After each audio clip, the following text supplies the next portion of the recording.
Bismillahirrahmanirrahim. Assalamu alaikum. Welcome to my YouTube channel Science for Everyone. Today I will discuss about the that how do HIV infect T helper cell. In the previous video, I discussed about the importance of T helper cell, and I told you guys that mainly HIV infect T helper cell of the body. If you have not watched that video, so I recommend you that first watch that video, so then you will came to know that why I have made this video part 4, that how do HIV infect the helper cell.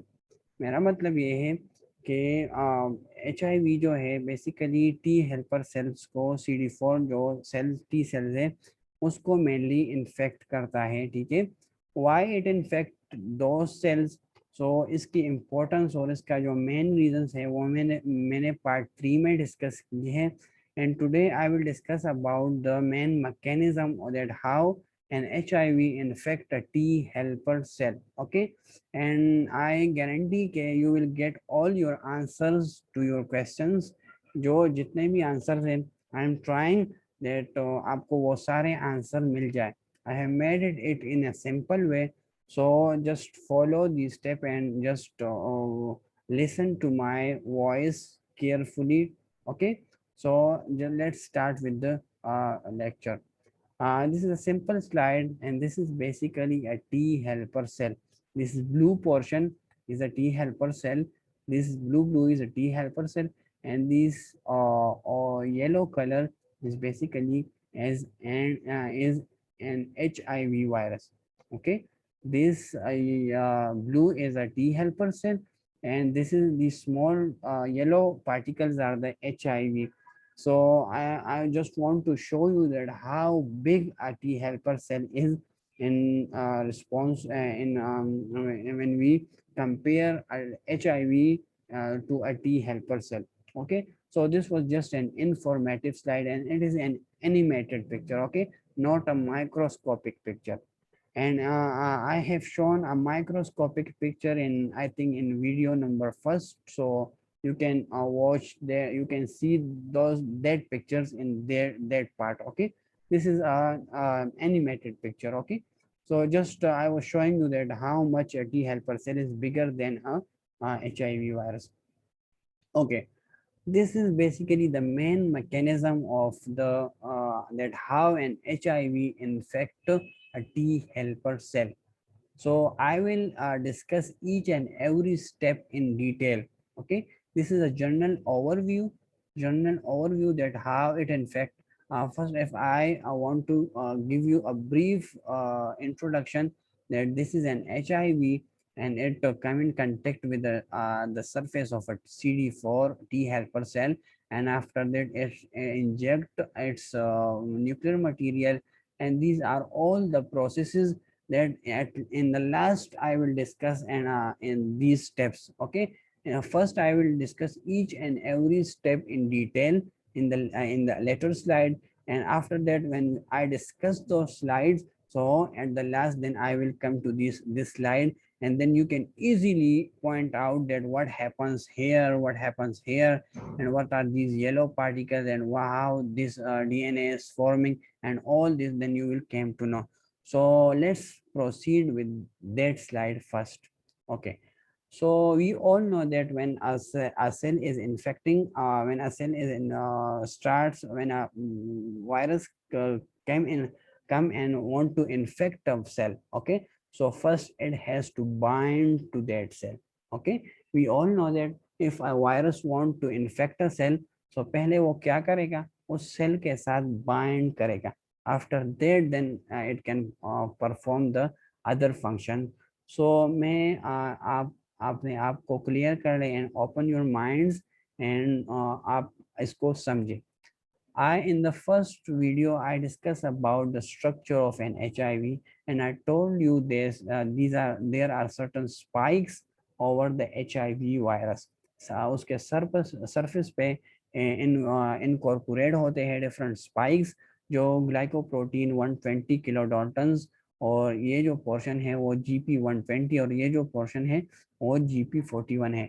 सो यही वो components है virus के जो पहले contact में आते हैं, और जब ये कांटेक्ट में आ जाए और when they are recognised by the host cell, और वो अपना कॉम्बिनेशन सही तरह बना लेते हैं, so then after that it infects the it starts its infection and it starts entering that cell. तो हर सेल में जो हमारे बॉडी के डिफरेंट सेल है, there are about 200 type of cell in our body. तो हमारे साथ जो हमारे पास जो HIV है वो मेनली सिर्फ वो ही सेल्स को इन्फेक्ट करता है जिसके रिसेप्टर्स मौजूद हो। जो HIV के जो HIV वायरस है जिसके जो स्पाइक्स प्रोटीन है, जिस सेल पे वो उसके रिसेप्टर्स मौजूद हो, so it can only infect those cells.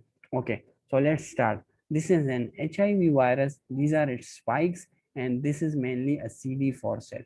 Okay, CD4, or in simple, we can say T helper cell. So there are mainly a CD4 receptor on leukocyte. उसके जो GP120 के जो रिसेप्टर्स है वो मेनली एक T helper cells के surface पे मौजूद होते हैं। सो this is the most important CD4 receptor. एक HIV के इन्फेक्शन को स्टार्ट करने के लिए, उसकी बाइंडिंग करने के लिए एक CD4 रिसेप्टर का होना बहुत ज़्यादा ज़रूरी है। So this is a CD4 receptor, and that is present on a leukocyte, and it is mainly present on a CD4 T helper cell. These are these are also present on the T killer cell or even on the macrophages. But I'm not going to that. Then you will confused. आप simply बस यहाँ T helper cell अपने जहन में रखें कि this is a T helper cell. Okay. जो structure यहाँ मैंने बनाया है, तो ये एक एनिमेटेड स्ट्रक्चर है बेसिकली। इसका ये स्ट्रक्चर नहीं होता। आप डिफरेंट स्ट्रक्चर गूगल में देख सकते हैं, लेकिन ये एक सिंपल है कि आप लोग समझे। ओके, पहला जो रिसेप्टर है, I am giving you one number. Okay, तो ये पहला रिसेप्टर है जो इसको रिकॉग्नाइज करता है इस ग्लाइकोप्रोटीन 120 को। ठीक है, एक दूसरा बहुत ज़्यादा इम्पोर्टेंट रिसेप्टर है, and it is also known as co-receptor, and the name of that co-receptor is CCR5। जो पहला रिसेप्टर है वो जो है CD4 रिसेप्टर है, and other is the CCR5 co-receptor, ये वाला जो है। Okay, so this is one number and this is two number. Okay, this is one number. तो ये दो रिसेप्टर्स, ये बेसिक रिसेप्टर है कि एक सेल पे होने चाहिए। अगर ये दो रिसेप्टर सेल पे हो, so then HIV can easily infect and easily enter that cell. I want to clear to you guys, और रिसेप्टर्स भी होते हैं और को रिसेप्टर्स भी होते हैं, लेकिन I am not mentioning that receptors because they are also co receptor, और वो भी एक फंक्शन परफॉर्म करते हैं। लेकिन ये दो बेसिक रिसेप्टर है, अगर ये दो भी मौजूद हो तो that HIV can easily infect that cell. Okay, so keep this in mind. The first receptor is CD4 receptor and the other is the CCR5 co receptor. एक बात मैं आपको बता दूं, अगर एक इंडिविजुअल है और उसके जो जीन्स है, वो उसके जो DNA में जो जीन्स है जो इस प्रोटीन को, जो को रिसेप्टर है इसको इनकोड करता है, तो अगर उस जीन में म्यूटेशन आ जाए तो ये जो रिसेप्टर है वो सही तरह, जो वो प्रोटीन है वो सही तरह नहीं बनेगा। तो ठीक है, तो उसके CD4 सेल्स पे वो रिसेप्टर नहीं होगा, so that person can never be infected by HIV.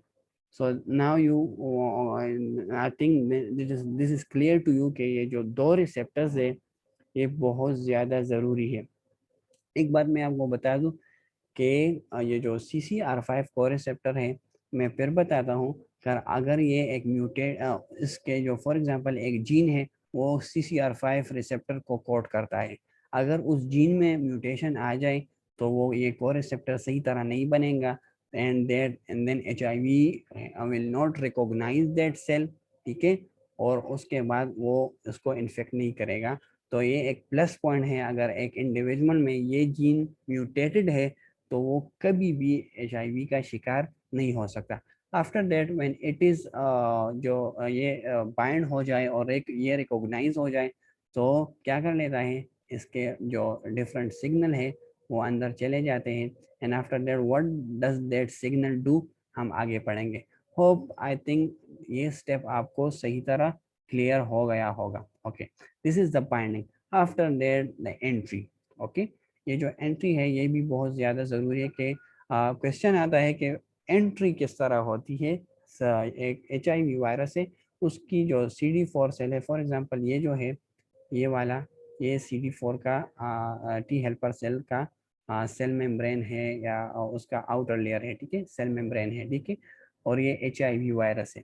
तो क्या हो जाता है, ये जो इसका जो वहाँ हमने पहले स्लाइड में जो बाइंडिंग की, फॉर एग्जांपल ये बाइंडिंग हो जाए, और प्लस मैं इसलिए लगा रहा हूँ कि हर चीज़ दोनों रिसेप्टर्स ओके हो जाए and it came to know कि ये HIV है, ठीक है। ये हम मेरा सेल है जो मैं इसको इन्फेक्ट करूँगा। तो फिर क्या हो जाता है, ये जो we all know that HIV is enveloped virus, ठीक है। तो entry of enveloped virus by fusing with plasma membrane, ये फ्यूजिंग करता है प्लाज्मा मेम्ब्रेन के साथ। किस तरह, ये जो आउटर लेयर है, ठीक है, ये जो एनवेलप है, ये क्या हो जाता है, इस CD4 जो T हेल्पर सेल है इसके मेम्ब्रेन के साथ फ्यूज हो जाता है, ठीक है, इसके के साथ फ्यूज हो जाता है। एंड ये जो इसका अंदर जो न्यूक्लियो कैप्सिड है, मैंने स्ट्रक्चर में बताया है कि ये न्यूक्लियो कैप्सिड है। तो इसका ये जो न्यूक्लियो कैप्सिड है ये अंदर चला जाता है, सेल के अंदर चला जाता है, ठीक है।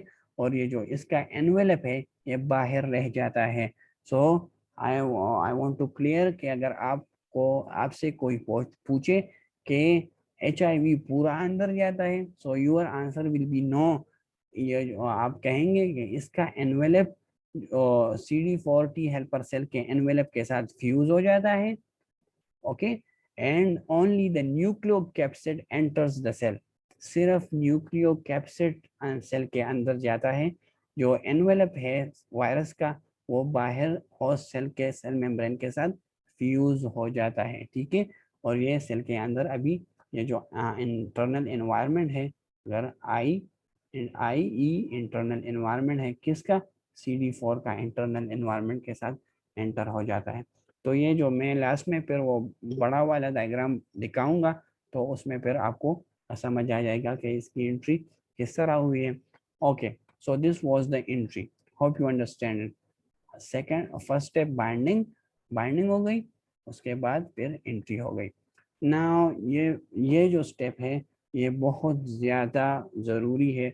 इसमें बहुत लोग कंफ्यूज होते हैं कि ये ये जो वायरस है इसका HIV वायरस है, मैंने स्ट्रक्चर में बताया कि जो इसका इसमें दो सिंगल स्ट्रैंडेड RNA होते हैं, ठीक है, दो पॉजिटिव सिंगल स्ट्रैंडेड RNA होते हैं, ठीक है। तो जो ये वायरस है ये अपना जो RNA है ये DNA में कन्वर्ट करेगा और उसके बाद फिर होस्ट के DNA के साथ फ्यूज होगा। क्योंकि जो RNA है वो सिंपली डायरेक्टली होस्ट के DNA में इनकॉर्पोरेट नहीं हो सकता, क्योंकि वो DNA है और ये RNA है। तो ये RNA पहले DNA में कन्वर्ट होगा, उसके बाद वो DNA होस्ट के न्यूक्लियर DNA, जो होस्ट का जो DNA है उसमें इनकॉर्पोरेट होगा, इंटीग्रेट होगा। तो ये फंक्शन किस तरह परफॉर्म होता है, तो ये इसका मैकेनिज्म है, आप इसको बिल्कुल सही तरह समझे कि how a single stranded RNA of an HIV is converted into double stranded DNA. Okay, so let's start with the steps. I have cleared you in the part 1 of this video कि हमारे साथ HIV virus में एक enzyme होता है and it is known as reverse transcriptase. तकरीबन 2-3 enzyme होते हैं, एंजाइम्स तो ज़्यादा होते हैं लेकिन जो बेसिक एंजाइम्स है वो रिवर्स ट्रांसक्रिप्टेज है, इंटीग्रेज है और प्रोटीएज है, ठीक है। ये 3 बहुत बड़े बड़े एंजाइम है जो डिफरेंट रोल परफॉर्म करते हैं। पहले मैं रिवर्स ट्रांसक्रिप्टेज का फंक्शन बताऊंगा क्योंकि इसका फंक्शन पहले आता है, आफ्टर दैट फिर इंटीग्रेस का और फिर प्रोटीएस का बताऊंगा। तो लेट्स स्टार्ट। फॉर एग्जांपल जो वायरस है उसकी एंट्री हो गई, ठीक है, तो ये इसका आरएनए है, हमने सिंगल पीस वाला, वैसे तो आरएनए दो होते हैं, ठीक है, अलग अलग स्ट्रैंड होते हैं, तो फॉर एग्जांपल सिंप्लिसिटी के लिए हमने एक आरएनए ले लिया, ठीक है, आरएनए दो होते हैं, मैंने इसमें भी आपको दिखाया था, ठीक है, just wait, I will show you next time, okay. तो ये एक सिंगल स्ट्रैंडेड आरएनए है, ओके। सो पहले क्या हो जाता है, आप पहले ये समझे कि रिवर्स ट्रांसक्रिप्टेज का फंक्शन क्या है। बहुत लोग कंफ्यूज होते हैं कि रिवर्स ट्रांसक्रिप्टेज आरएनए को डीएनए में कन्वर्ट कर लेता है, ठीक है, तो सही है, लेकिन मेनली जो इसका सिर्फ यही फंक्शन होता है, और अक्सर बुक में होता है कि reverse transcriptase is also known as RNA dependent DNA polymerase. ये एक ये जो मैं बता रहा हूँ ये एक हायर लेवल का है, तो लेकिन आप इसको समझे। This reverse transcriptase enzyme can also be known as RNA dependent DNA polymerase। इसका मतलब ये है कि वो आरएनए से आरएनए पे डिपेंड होके उस आरएनए से डीएनए बना सकता है, ठीक है, इसका ये मतलब है आरएनए से डीएनए बना सकता है। So it is also known as RNA dependent DNA polymerase, RNA से डीएनए बनाना, ठीक है। लेकिन इसके और भी दो फंक्शन है। दूसरा फंक्शन है it is also DNA dependent DNA polymerase. ये डीएनए से भी एक उसका एक कॉपी बना सकता है, उसका कंप्लीमेंट्री बना सकता है। फॉर एग्जांपल ये एक डीएनए स्ट्रैंड है, तो ये उसके खिलाफ भी उसका कंप्लीमेंट्री स्ट्रैंड बना सकता है। और इसका अदर फंक्शन है, फॉर एग्जांपल ये आरएनए है, तो ये उस आरएनए के खिलाफ भी डीएनए बना सकता है। तो इसमें कंफ्यूज नहीं होना, बाज़ लोग कंफ्यूज होते हैं कि ये सिर्फ आरएनए से डीएनए बना सकता है, ये डीएनए से भी डीएनए उसका कंप्लीमेंट्री स्ट्रैंड बना सकता है। और तीसरा फंक्शन इसका क्या है, इस इट इज ऑल्सो ये आरएनएस एच का भी फंक्शन परफॉर्म कर, इसका राइबोन्यूक्लियस का भी फंक्शन परफॉर्म कर सकता है। और ये फंक्शन क्या है तो मैं आपको बता दूँ, तो ये तीन फंक्शन आप याद रखें।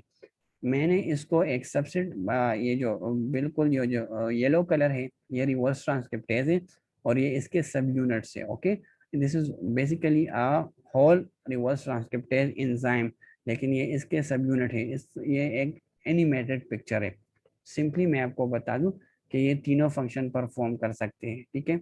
सो फर्स्ट ये आरएनए है, तो क्या करेगा ये एंजाइम, ये एंजाइम जो है इस आरएनए के खिलाफ एक टेम्पलेट जो एक कंप्लीमेंट्री स्टैंड बनाएगा, ठीक है, इसको एज अ टेम्पलेट यूज करके एक इसको एज अ टेम्पलेट यूज करके, ठीक है, इसके खिलाफ एक कंप्लीमेंट्री स्टैंड बनाएगा जो वो डीएनए का होगा, ठीक है। तो इसका एक फंक्शन कंप्लीट हो गया, इसने आरएनए से एक डीएनए स्ट्रैंड बनानी, आरएनए के खिलाफ एक डीएनए स्ट्रैंड बना दिया, ओके। अब ये आरएनए तो वहाँ मौजूद होता है, तो इस आरएनए का अब हमारे पास कोई यूज नहीं है, तो क्या करेगा ये एंजाइम जो है इसका ये फंक्शन भी ये भी फंक्शन परफॉर्म कर सकता है, that it degrade this RNA. क्या कर लेता है, अब ये जो है एक डीएनए स्ट्रैंड तो हमारे साथ बन गया, अब इस आरएनए का हमारे साथ कोई ज़रूरत नहीं है, तो क्या हो जाता है ये एंजाइम क्या कर लेता है इस आरएनए को डिग्रेड कर लेता है, ख़त्म कर लेता है। अब एक डीएनए स्ट्रैंड हमारे साथ आ गई ना, what does this enzyme do, it this enzyme use this DNA strand as a template and synthesize a complementary strand of DNA against it। तो अब इसने डीएनए डिपेंडेंट डीएनए पॉलीमरेज का फंक्शन भी perform कर लिया, ये पहले वाले माइनस स्ट्रैंड डीएनए को यूज करके उसके खिलाफ एक टेम्पलेट, इसको एज अ टेम्पलेट यूज करके एक कंप्लीमेंट्री स्ट्रैंड उसने सिंथेसाइज कर लिया। तो देखें एक आरएनए से हमारे साथ डबल स्ट्रैंडेड डीएनए बन गया with the help of reverse transcriptase enzyme, okay। So then after that this DNA is incorporated into the host DNA, and then it can be transcribed and different proteins are manufactured, or it can also be used as a ये RNA में भी तब्दील हो सकता है, ठीक है।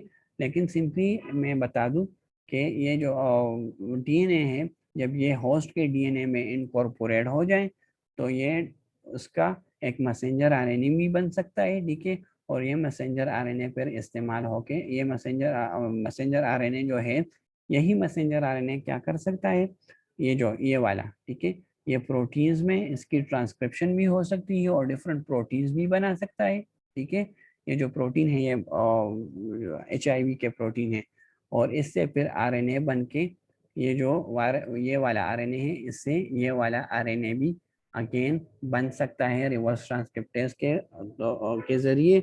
And after that it is incorporated inside the, जब एक वायरस पूरी तरह बन जाए, ठीक है, तो उसके बाद क्या हो जाता है, उस ये जो न्यूक्लियर मटीरियल है उसके अंदर इनकॉर्पोरेट होके इसके अंदर आ जाता है और एक वायरस बन जाता है, ठीक है। तो इधर तक एक रिवर्स ट्रांसक्रिप्टेज का फंक्शन है। न्यूक्लियर होस्ट के न्यूक्लियर मटेरियल न्यूक्लियर जो होस्ट का डीएनए है उसमें उसके अंदर इनकॉर्पोरेट करने के लिए जो HIV के साथ इंटीग्रेज एंजाइम है वो यूज होगा, ठीक है। इंटीग्रेज एंजाइम की मदद से वो जो वायरल डीएनए है, ठीक है, जो आरएनए से डीएनए बना है वो होस्ट के डीएनए में इनकॉर्पोरेट होगा इंटीग्रेज की मदद से, ठीक है। और जो डिफरेंट प्रोटीन्स बनते हैं, तो मैं बता दूं, जब एक हमारे साथ जो रेट्रो वायरसेस हैं, ये जो आरएनए वायरस है, ये जो प्रोटीन्स बनाते हैं, ये एक ही शक्ल में प्रोटीन बना लेते हैं, ठीक है। एक बहुत बड़ा चेन बना लेते हैं प्रोटीन्स का, एक एक रो में बना लेते हैं, ठीक है, इकट्ठा एक प्रोटीन बना लेते हैं। तो मैंने पहले भी बताया था कि आरएनए जो HIV के साथ प्रोटीएज एंजाइम होते हैं, तो वो एंजाइम क्या कर लेते हैं, वो एंजाइम फिर उस प्रोटीन को क्या कर लेते हैं, डिफरेंट सीक्वेंस डिफरेंट पार्ट्स में काट लेते हैं, और वो उसे पता होता है कि कौन सा पार्ट जब मैं काटूंगा तो वो डिफरेंट फंक्शन परफॉर्म करेगा, ठीक है। तो ये पार्ट फॉर एग्जांपल ग्लाइकोप्रोटीन का हो गया, ये पार्ट जो स्ट्रक्चरल प्रोटीन हो गया, और ये पार्ट जो है ये डिफरेंट पार्ट्स हो गए, और फिर लास्ट में ये पार्ट्स कंबाइन होके एक वायरस बना लेते हैं, and after that virus bud off from the cell. So hope you understand this जो how single stranded RNA is converted into DNA. Okay, so now we will come to this and the last we will come to this diagram. अब क्या होता है, virus की entry हो गई, ठीक है, रिवर्स ट्रांसक्रिप्टेज की मदद से ये जो ये जो आरएनए है ये डबल स्ट्रैंडेड डीएनए में कन्वर्ट हो गया, and then after that this DNA is what does it do, HIV integrase. ये जो HIV इंटीग्रेज है वो क्या कर लेता है, इसको होस्ट डीएनए में इंटीग्रेट कर लेता है, and after that different messenger RNA is form, ठीक है। जो होस्ट के जो है होस्ट के एंजाइम होते हैं जो ट्रांसक्रिप्शन में मदद करते हैं, ठीक है, तो वो मैसेंजर आरएनए बनाते हैं।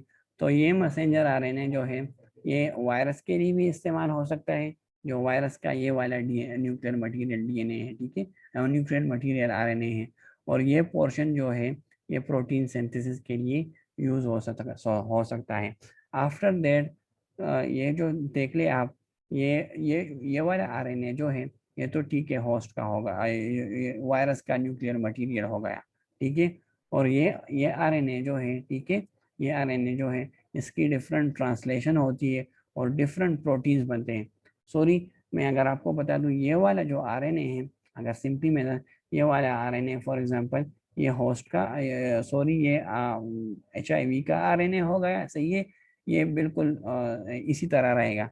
और ये आरएनए इसका क्या हो जाता है, if I want to change the colour so then it will be visible to you, और ये वाला आरएनए जो है इसकी ट्रांसलेशन हो जाती है, ठीक है, ट्रांसलेशन हो जाती है, और ये डिफरेंट प्रोटीन्स हमारे साथ बनाते हैं, ठीक है, ये डिफरेंट प्रोटीन्स हमारे साथ बनाते हैं, और ये जो प्रोटीएज है फिर इसको क्लीव करके एक मुकम्मल सा स्ट्रक्चर दे देते हैं, और ये जो फिर ये स्ट्रक्चर बन जाता है, एंड आफ्टर दैट ये जो आरएनए है इसमें इनकॉर्पोरेट हो जाता है, इसके अंदर चला जाता है, और ये जो ग्लाइकोप्रोटीन्स के जो पार्टिकल्स हैं ये तो इसी से बने होते हैं, ठीक है।